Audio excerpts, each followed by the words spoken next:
అందరికీ నమస్తే.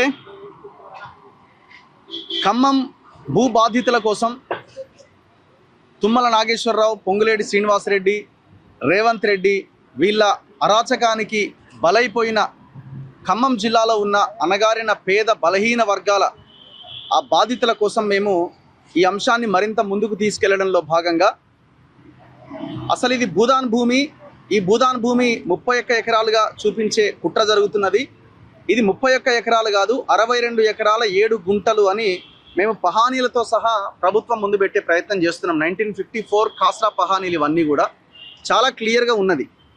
అండ్ దాంతోపాటు గతంలో ఉన్న ఎంఆర్ఓ శైలజ కూడా చాలా క్లియర్గా ఇక్కడ 62 ఎకరాల భూమి ఉన్నది. ఈ భూమిలో కొంతమంది ప్రైవేట్ వాళ్ళు క్లెయిమ్ చేస్తున్నారు, ఇది సర్వే చేసి తేల్చాల్సిన అవసరం ఉన్నది అని చెప్పింది. కలెక్టరేట్ ఆఫీస్లో రిపోర్ట్స్ ఉన్నాయి, కోర్టుల దగ్గర రిపోర్ట్స్ ఉన్నాయి.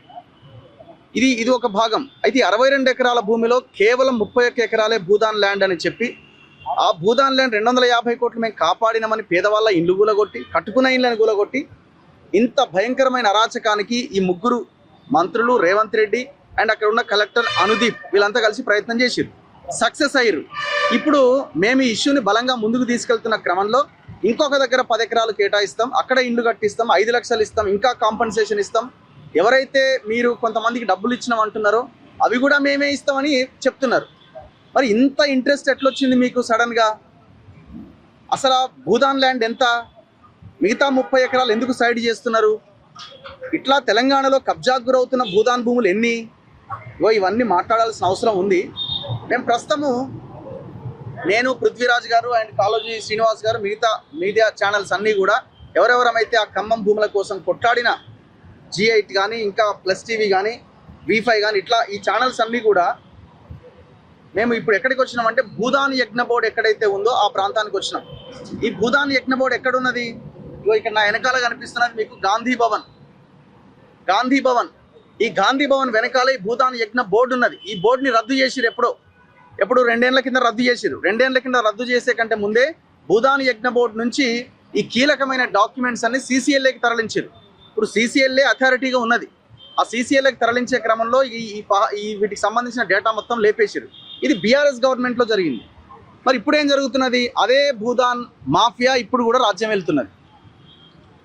ఇప్పుడు ఈ ఖమ్మం భూములకు సంబంధించిన వ్యవహారం కూడా మొత్తం గాంధీ భవన్ కేంద్రంగానే జరిగినట్టు అనిపిస్తున్నది. ఎందుకంటే గాంధీ భవన్ వెనకాలనే ఆఫీస్ ఉన్నది, భూదాన్ బోర్డు ఆఫీస్. సో ఈ 62 ఎకరాల్లో 30 ఎకరాల భూమి ఎక్కడుంది? అసలు ఇది భూదాన్ భూమేనా కాదా? ఇంకా ఎన్ని రకాల భూములని, భూదాన్ భూములని కబ్జాలు పెట్టిర్రు? అండ్ ఇదే కాదు, ఖమ్మంలో ఇంకా ఎన్ని భూదాన్ భూములు కబ్జాకు గురైనాయి? ఇవన్నీ అంశాలను మాట్లాడడానికి ఇక్కడికి రావడం జరిగింది. భూదాన్ బోర్డు చైర్మన్గా వ్యవహరించిన రాజేందర్ రెడ్డి గారు మాకు ఇక్కడే ఉన్నారన్న సమాచారం తెలిసింది. మేమంతా కలిసి ఇక్కడికి రావడం జరిగింది. సో ఇప్పుడు అక్కడికి వెళ్తాము, అక్కడికి వెళ్ళి డైరెక్ట్గా ఆయన్నే ఇంటర్వ్యూ చేద్దాం. మనం అందుకే ఆయనకు ఫోన్ చేసి చెప్పడం ఇట్లాంటివి చేయలేదు, ఎందుకంటే మళ్ళీ వాళ్ళు ఇది ఎందుకు మాట్లాడాలని అనుకుంటారో, వాళ్ళ ఉద్దేశం ఏందో మనకు తెలియదు. సో అందుకే సడన్గా మనం ఇమీడియట్గా ఆయన యొక్క ఆఫీస్ లోపలికి వెళ్ళి ఆయనతో మాట్లాడించే ప్రయత్నం చేసి అక్కడ మైకులు పెడదాం. రెండు మాట్లాడతారా పృథ్వీరాజ్ గారు? అంటే ఇప్పుడు మేము అంటున్నది ఏంటంటే గాంధీ భవన్ సాక్షిగా ఈ గాంధీ భవన్ ఆఫీస్ కూడా భూదాన్ ట్రస్ట్ బోర్డుకు సంబంధించినటువంటి వాళ్ళ భూమి అని కూడా తెలుస్తున్నది. సో గాంధీ భవన్ సాక్షిగా గుండాగర్దీ రాజ్యం ఏలుతున్నది అనేది చాలా క్లియర్ కట్ గా కనబడుతున్నది. దీనిలో నివృత్తి చేయాల్సిన అంశాలు ఏంటంటే పూటకో మాట మాట్లాడుతున్నారు వీళ్ళంతా. ఎవరు? రేవంత్ రెడ్డి అండ్ గ్యాంగ్, పొంగులేటి శ్రీనివాస్ రెడ్డి కావచ్చు, తుమ్మల నాగేశ్వరరావు, ఇటువంటి వాళ్ళు కావచ్చు. వీళ్ళు అసలు వాస్తవాలు ఏంటి? ఇప్పుడు హార్సెస్ మౌత్కి వెళ్ళి వినాలని చెప్పని ఆయన దగ్గరికే వచ్చినాము. ఆయనే సర్వం, ఆయనే ఇచ్చిన పట్టాలే ఉన్నాయి. ఇప్పుడు వాళ్ళ దగ్గర మేము పోయినప్పుడు చూసినప్పుడు ప్రొసీడింగ్స్ మొత్తం ఏమైతే ఉన్నాయో, ఇప్పుడు మేము కొన్ని ఇండ్లు గులగొట్టే పత్రాలు కూడా తీసి చూపించినాం. వాళ్ళ దగ్గర నుంచి రసీదులు ఉన్నాయి, 100 గజాలు ఇచ్చినట్టుగా రసీదులు ఉన్నాయి.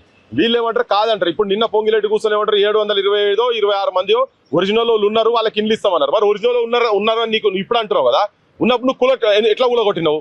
అదేదో ఇప్పుడు అందరికి ఏంటంటే ఇగో ప్రొసీడింగ్ ఇలా ఉన్నది చూడండి, చాలా క్లియర్ ఉన్నది. 147, 148, 149 లో 100 చదరపు గదాలు నెక్కలి వెంకటేశ్వర్లు తండ్రి పాపయ్య. ఇట్లా ఇగో ఇంకొకటి కూడా అట్లే ఉన్నది, సామ వెంకటలక్ష్మి భర్త.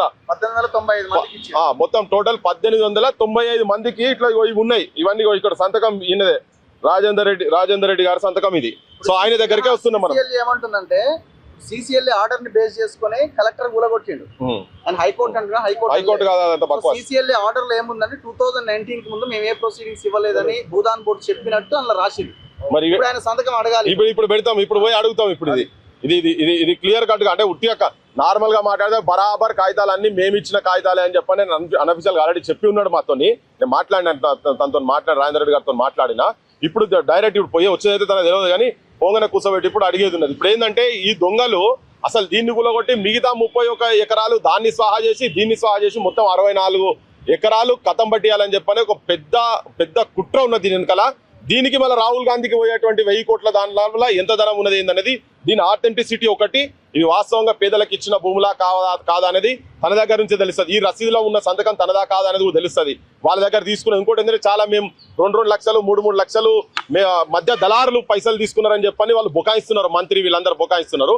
ముఖ్యమంత్రి అయితే ఒక మాట కూడా మాట్లాడలేదు. వాటాలు పోయినాయి కాబట్టి నోట్ల కట్టలు ఉన్నాయి, బంగారు కట్టలు ఉన్నాయో తెలియదు. ఆయన మాట్లాడతలేడు అసలే. ఇప్పుడు ఈయన మాట్లాడుతున్నాడు కదా. ఇప్పుడు నిజంగా ఎవరికి పోయినా ఈ మధ్య దళారులు ఎవరు, ఈ పైసల సంగతి ఏంది, అసలు ఒరిజినల్ ఏంది, అసలు వాళ్ళ దగ్గర దొంగ కాగితాలు ఉన్నాయా, మిగతా 32 ఎకరాలకు సంబంధించిన దాంట్లో వాళ్ళ దగ్గర దొంగ కాగితాలు ఉన్నాయి, ఇవన్నీ నివృత్తి చేసుకుంటేందుకు పట్టాలు తుమ్మల నాగేశ్వరరావు అనుచరులు వాళ్ళ సురేష్ అని వాళ్ళ బినామీలు వీళ్ళందరూ కలిసి వాళ్ళ పేరుతో చేసుకున్న పట్టాలు ఇన్ని డాక్యుమెంట్స్ నేను రోజు చూపిస్తున్నాం. సో ఇవి ఎట్లొచ్చినాయి పట్టాలు అన్నది కూడా ఆయన అడుగుతాను. ఎందుకంటే ఇది భూదాన్ ల్యాండ్ కింద ఉన్నది. భూభారతిలోకి వెళ్ళి లైవ్ లో చూస్తే ల్యాండ్ స్టేటస్ భూభారతి అని ఉన్నది, సరే మన భూదాన్ ల్యాండ్ అని ఉన్నది. మరి ఇప్పుడు ఈ పట్టాలు ఎట్లయినాయి అన్నది కూడా ఆయన అడుగుదాం. మరి ఇది ఒరిజినల్ అంటాడా ఫేక్ అంటాడా? అది అసలు భూమి ఎంత, భూమి 1 ఎకరాలు కలెక్టర్ చెప్తున్నాడు. కలెక్టర్ అధికారుల మంత్రులు 31 చెప్తున్నారు. యాక్చువల్ గా రికార్డ్స్ ప్రకారం 62 ఎకరాలు ఉంది. 31 ఎకరాల 62 ఎకరాల ఒకటి తేలాల్సిన అవసరం ఉంది. రెండోది ఎంతమంది ప్రొసీడింగ్స్ ఇచ్చినాయి, నిజమా ఎంతమంది ప్రొసీడింగ్ ఇచ్చారు. అవును. ప్లస్ ఇవన్నీ కూడా అసలు భూదానికి సంబంధించినటువంటి భూములకు సంబంధించినటువంటి కన్వర్షన్ జరగద్దు. నాలా కన్వర్షన్ జరిగినటువంటి డాక్యుమెంట్స్ ఉన్నాయి. అసలు వీళ్ళకి ఎవరిచ్చారు ఇవన్నీ కూడా తెలియాల్సిన అవసరం అయితే ఉంది. సో ఇవన్నీ కొన్ని ఉన్నాయి. వీటన్నిటి కూడా ఈ కుంభకోణం ఏంటిది, దీని అనుకున్నటువంటి కుట్రదారులు ఎవరు, వాళ్ళు రాజ్యం చేతులని గుండాగర్దీ చేసి పైసలు అన్ని బిల్లులు కట్టించుకొని అంటే గవర్నమెంట్ కు పైసలు కట్టిన రసీదులు ఉన్నాయి కదా, అవన్నీ పెట్టిన తర్వాత కూడా రాజ్యాన్ని చేతులున్నాయని చెప్పి గుండాగర్దీ చేస్తున్నటువంటి గాంధీ భవన్ సాక్షిగా గుండాగర్దీ చేస్తున్నటువంటి గుండాగాన్ల అసలు స్వరూపం ఏందో బయట పెడతానికే వచ్చిన వీడికి. ఏపీ భూదాన్ యజ్ఞ బోర్డు పాత బోర్డు ఇప్పటికీ ఏపీ పోలే కదా. కాలేదు అది కాలేదు.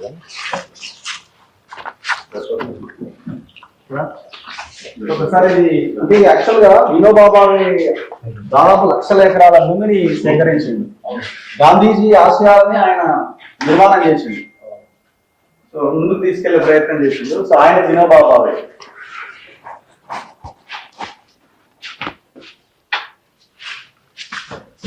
62 ఎకరాలు అన్నది పీనట్. అవునవును, వేల ఎకరాలు